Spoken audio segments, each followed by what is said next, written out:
Hello, welcome to my channel. Karkidaka മാസത്തിലെ പ്രസിദ്ധമായ നാലമ്പല ക്ഷേത്ര ദർശനത്തിലുള്ള ഭാഗ്യം ഇന്നലെ എനിക്കുണ്ടായി. തൃശ്ശൂർ ജില്ലയിലാണ് ഇത് സ്ഥിതി ചെയ്യുന്നത്. തൃപ്രയാറിലൂടെ ഒഴുകുമ്പോൾ തീവ്രാ നദി എന്ന് വിളിക്കുന്ന കരുവന്നൂർ പുഴയുടെ തീരത്താണ് ഈ ക്ഷേത്രം സ്ഥിതി ചെയ്യുന്നത്. ഇപ്പോൾ അത് കോഴിക്കോടും കൊടുങ്ങല്ലൂരും ബന്ധിപ്പിക്കുന്ന കനോലി കനാലിൻ്റെ ഭാഗമാണ്. ഇവിടുത്തെ പ്രധാന പ്രതിഷ്ഠ എന്ന് പറഞ്ഞിട്ടുണ്ടെങ്കിൽ ശ്രീരാമദേവനാണ്. ലക്ഷ്മി ദേവിയും ഭൂദേവിയും ഇരുവശത്തും ഉണ്ട്. ചേർപ്പിലമ്മയും ഊരകത്തമ്മയുമായിട്ടാണ് എന്നാണ് വിശ്വാസം. പിന്നെ അതുകൂടാതെ ഉപപ്രതിഷ്ഠകളുണ്ട്. ദക്ഷിണാമൂർത്തി, ഗണപതി, ശാസ്താവ്, ഗോശാലകൃഷ്ണൻ എന്നിവർ. ഇത് പ്രധാന വഴിപാടാണ് ഇങ്ങനെ മീനൂട്ട്. വളരെ നല്ല രസമാണ് ഈ മീനൂട്ട്. ഒരുപാട് മത്സ്യങ്ങൾ ഇങ്ങനെ വന്ന് നിൽക്കും. അപ്പോൾ ഇതാണ് കരുവന്നൂർ പുഴ. അപ്പോൾ ഈ പുഴയിലാണ് മീനൂട്ടുന്നത്. അതിനുശേഷം ഞങ്ങൾ ഏകദേശം 19 കിലോമീറ്റർ അകലെയുള്ള, അതായത് 24 മിനിറ്റ് 19 കിലോമീറ്റർ അകലെയുള്ള രണ്ടാമത്തെ ക്ഷേത്രമായ ശ്രീ കൂടൽമാണിക്യ ക്ഷേത്രത്തിലേക്ക് യാത്ര തിരിച്ചു. നമ്മുടെ ഭരതസ്വാമിയുടെ ക്ഷേത്രമാണ്. സംഘമേശ്വരൻ എന്നാണ് അറിയപ്പെടുന്നത്. അപ്പോൾ ഇതും ഇരിഞ്ഞാലക്കുട തൃശ്ശൂർ ജില്ലയിൽ തന്നെയാണ് സ്ഥിതി ചെയ്യുന്നത്. ഇവിടെ ഉപപ്രതിഷ്ഠകളൊന്നുമില്ല. ശ്രീ ഭരതസ്വാമി മാത്രമേ ഉള്ളൂ. ഇത് ഈ ഭരതസ്വാമിയുടെ അപൂർവങ്ങളായ ക്ഷേത്രങ്ങളിൽ ഒന്നാണ്.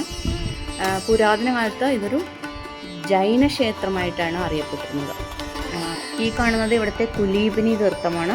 വളരെ മനോഹരമാണ് ഇത് കാണാൻ. ഈ ക്ഷേത്രം ടോട്ടലി തന്നെ വളരെ മനോഹരമായ ക്ഷേത്രമാണ്. നല്ല പ്രകൃതി ഭംഗിയാണ്. ഒരു പ്രാവശ്യമെങ്കിലും ഇവിടെ വന്നിരിക്കണം, അത്ര ഭംഗിയുള്ളതാണ്. ഞാൻ ആദ്യമായിട്ടാണ് കാണുന്നത്. അതിനുശേഷം ഞങ്ങൾ പോയത് തിരുമൂഴിക്കുളം ശ്രീ ലക്ഷ്മണസ്വാമി ക്ഷേത്രത്തിലാണ്. ഇത് വളരെ ദൂരം കൂടുതലുണ്ടായിരുന്നു. കൂടൽമാണിക്യ ക്ഷേത്രത്തിൽ നിന്നും ഏകദേശം 30.6 കിലോമീറ്റർ ഉണ്ട്, അതായത് 53 മിനിറ്റ്സ്. ഏറ്റവും കൂടുതൽ ദൂരം ഈ ക്ഷേത്രത്തിലേക്കായിരുന്നു. പിന്നെ രാവിലെ തന്നെ ഇവിടെ തൊഴാൻ പറ്റിയില്ല. പിന്നെ 4 മണി നട തുറന്നപ്പോഴാണ് തൊഴാൻ പറ്റിയത്. അതിനുശേഷം ഞങ്ങൾ പോയത് പായമ്മൽ ശ്രീ ശത്രുഘ്നസ്വാമി ക്ഷേത്രത്തിൽ. അവിടെ വൈകിട്ടോടെ എത്തി. അത് വേഗം തൊഴാനൊക്കെ പറ്റി. അപ്പോൾ ഇതാണ് ശത്രുഘ്ന സ്വാമി ക്ഷേത്രം. ഇതാണ് ഏറ്റവും അവസാനത്തെ ക്ഷേത്രം. ഇത് ഏകദേശം 28.7 കിലോമീറ്റർ ഉണ്ട്, 49 മിനിറ്റ്സ്.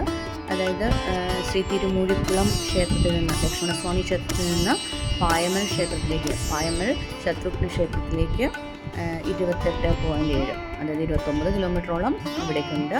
ഇതായിരുന്നു നമ്മുടെ നാലമ്പല ദർശനത്തിലെ ഏറ്റവും അവസാനത്തെ ക്ഷേത്രം.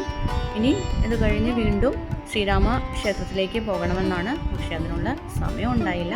എന്നിരുന്നാലും ഞങ്ങൾ ഈ 4 ക്ഷേത്രത്തിലും പോയി ദർശനം നടത്തി. വളരെ ഭംഗിയായിട്ട് തന്നെ ദർശനം നടത്തി തിരിച്ചെത്തി. വളരെ സന്തോഷമായി.